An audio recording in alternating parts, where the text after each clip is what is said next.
So how do I choose to drink my whiskey? I almost said rye, but whiskey, technically all whiskey. The Canadian part of me wants to say rye. So, as I said, I'm not a snob by any means. Drink it however you would like to drink it. Some people like to drink it with water. Some people like to drink it with ice. Some people like to drink it with Coke. If you choose to drink it that way and it tastes good to you, please go ahead. I've noticed for myself in the last little while, I've sort of sworn off of Coke and sugary beverages, and it has done wonders for my health. I've lost a lot of weight, and I'm also doing exercising and making sure to eat, you know, sort of a whole foods diet. But sugar, I think, was a big thing for me. I was consuming a lot of sugar, and you can't have whiskey and Coke without Coke, so I just basically took out the Coke, and now I just have whiskey when I want to.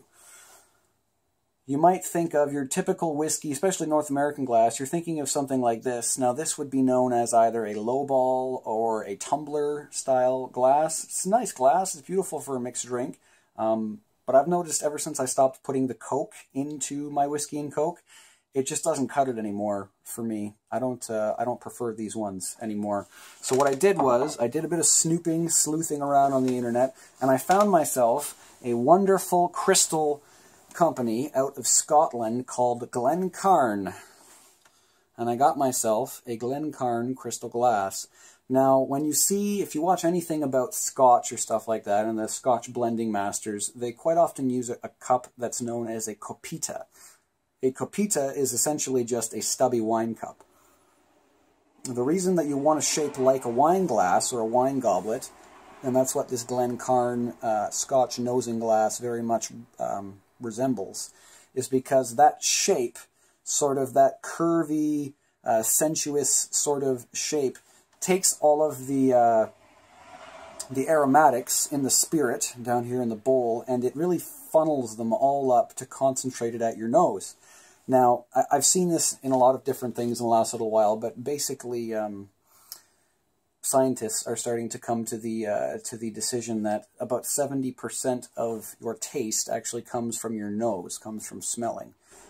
So if I really want to taste and appreciate my whiskey, I find that a glass like this is much better for me than a lowball or a tumbler style glass. You can't get the same smell profile off of this one. So, I've been talking a lot here. I'm going to cleanse my palate with just a little bit of still water, and then let's break out the White Rye from Dillion Distilleries. Pour myself a wee dram. I don't need much here. I still have to go out for the evening, actually, so don't want to have too much.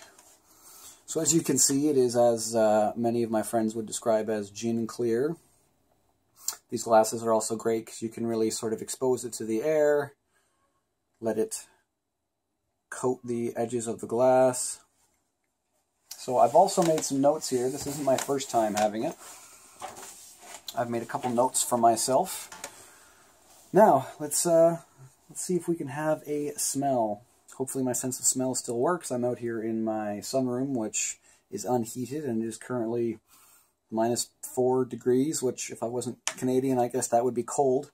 I'll figure out what that is and I'll put it somewhere probably here in Fahrenheit. This is quite a bold smell I've found, and when I have written down here on the nose, the first thing that I wrote down was bold.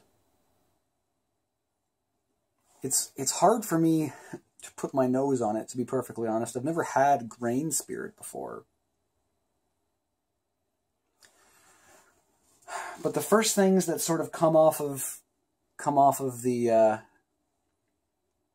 dram, I find, is heady grass. That was the first thing that really caught me. And then also hints of clove. It's almost overbearing. It's quite strong.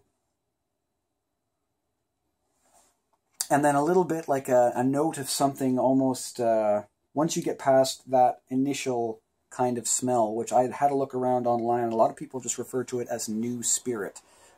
Again, I'm not familiar with new spirit, but if this is what new spirit smells like, I will start to attribute this smell to that. after you get past that first note, I then get a fermentation smell, almost a little bit yeasty, almost reminiscent of beer. And then there's a sweet note too, like almost like raisin, like a sweet, not necessarily a dark fruit, but a sweet, like a dried fruit. Yeasty, bold, dried fruit, heady grass. You know what? I actually had a nose into one of my Virginia blends, pipe tobacco blends. And it's kind of similar to that. It almost kind of smells like a heavily Virginia-based pipe tobacco. All right, it can be. I know that a lot of people that have had this. I don't know too many people, but I know a couple people that have had this, and they found the nose to be rather unpleasant. It's different. It's interesting, but it is definitely different. All right, let's have a taste.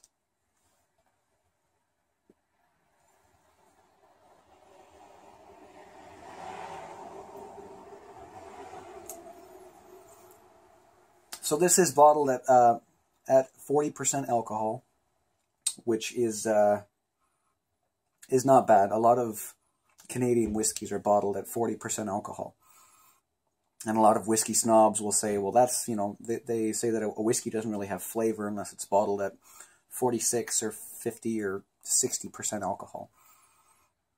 But your typical human palate can't taste anything over 40% alcohol. So that's why a lot of people often will add water.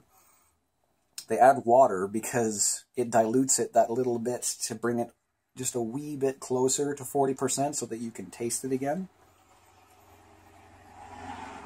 I always like to have that first taste and then just kind of sit on it. Let it cleanse your palate.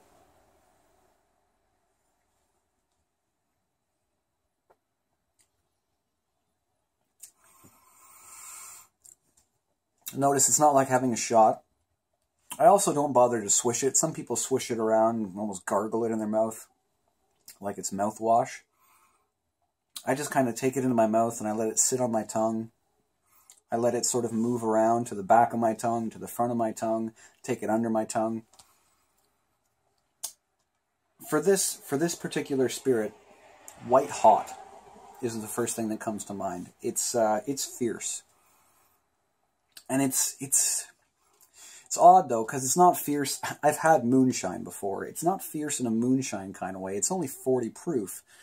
But all of the nuances and the smoothness and the initial complexity of a lot of the matured whiskeys that I'm used to, this has, at least on the initial taste, has almost none of that.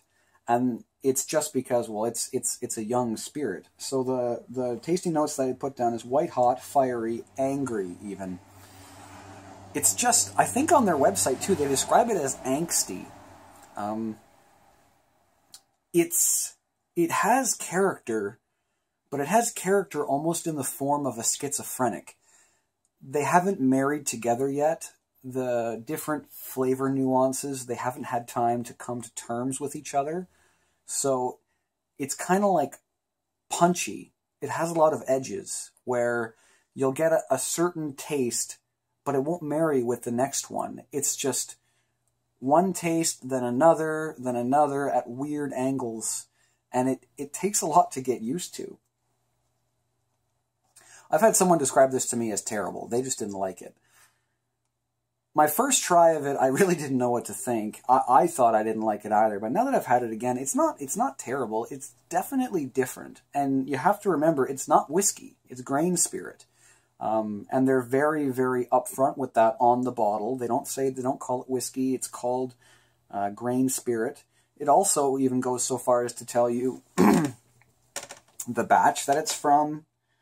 It tells you about it's grown with 100% Canadian rye. It's all locally sourced. This seems like a really good company. They're quite new. They're in their infancy.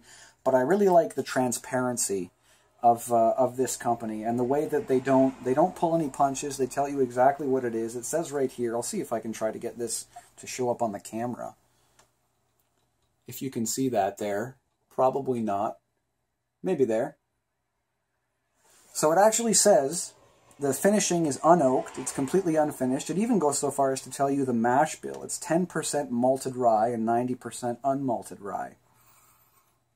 It says on it, it even has some notes about the pure rye: spice, sweetness, robustness. So there is definitely a sweetness there, as I said. The sweetness almost of fruits. Not of sugar, but almost of dried fruits. Robustness, well, yeah, she's robust. All over the map, kind of robust.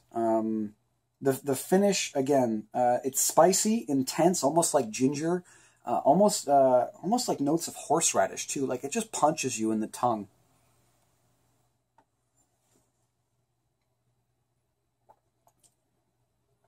Once you get the first couple sips, though, it settles down a little bit. And then on the back of my tongue, I really am getting a peppery, sort of a peppery kind of finish to it. And then I also get the aftertaste, even after the finish. In my mouth, I get almost a sort of a sense of yeast, like a yeasty kind of, like rising bread. When my mother would make bread, there was a smell to bread that was rising. It's like that smell has been encompassed in my taste. It's interesting. My final thoughts that I have down here is that it is interesting. The aroma is bold to the point where it can be almost a little off-putting. You need to be very careful when you're nosing this particular one, and it has a lot of edges.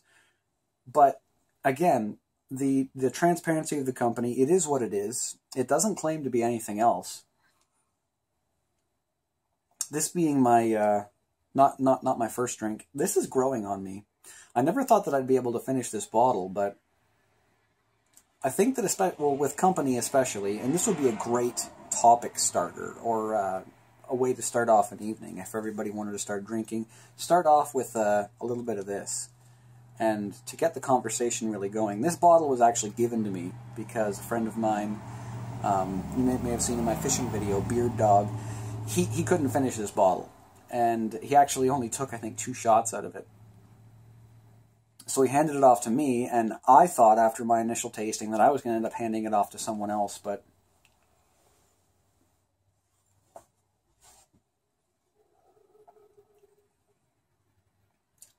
this is alright. It's drinkable. I wouldn't bother mixing it, I don't think. It doesn't have the smoothness needed to be able to marry with something like Coke or ginger. It wouldn't do it, but it's interesting. I like it. I like the company, Dillion Distilleries, Beamsville, Ontario. Again, they seem to have a good business ethic. They make a fairly interesting product so far. I've already contacted them and asked them to put me down on their contact list for when their first whiskey comes out at the beginning of next year. And I'm looking forward to it. I'm expecting big things. Hopefully you guys will stick around to have that whiskey review, and we'll stick around for all the rest of them. I'm going to be running through sort of the the more popular Canadian whiskeys. Another interesting gentleman on YouTube, his name is Barber Trey. He's actually running through a series that he calls Smoking the Bottom Shelf, where he's talking about different pipe tobaccos that are considered to be sort of the bottom shelf. They're not very expensive. They're easily accessible, but all of them have been around forever. So they're pipe tobaccos that people generally don't give any heed to, any mind to. They think, well, that's just cheap, I'm not going to bother. But he bothered doing a whole series on them, and I found it to be quite interesting. So I'm going to do something with whiskeys similar to that, where I don't like to think of them as bottom shelf, but in the LCBO, in Ontario, we have the Liquor Control Board of Ontario. That's where we have to buy all of our liquor and spirits and wines and anything else. I find that the ones that I will go for, the ones that I'm willing to pay for, are typically on the middle shelf. And if you have to look up, those are the bottles that are priced $50 and above, going all the way up to, you know, over 100, 150.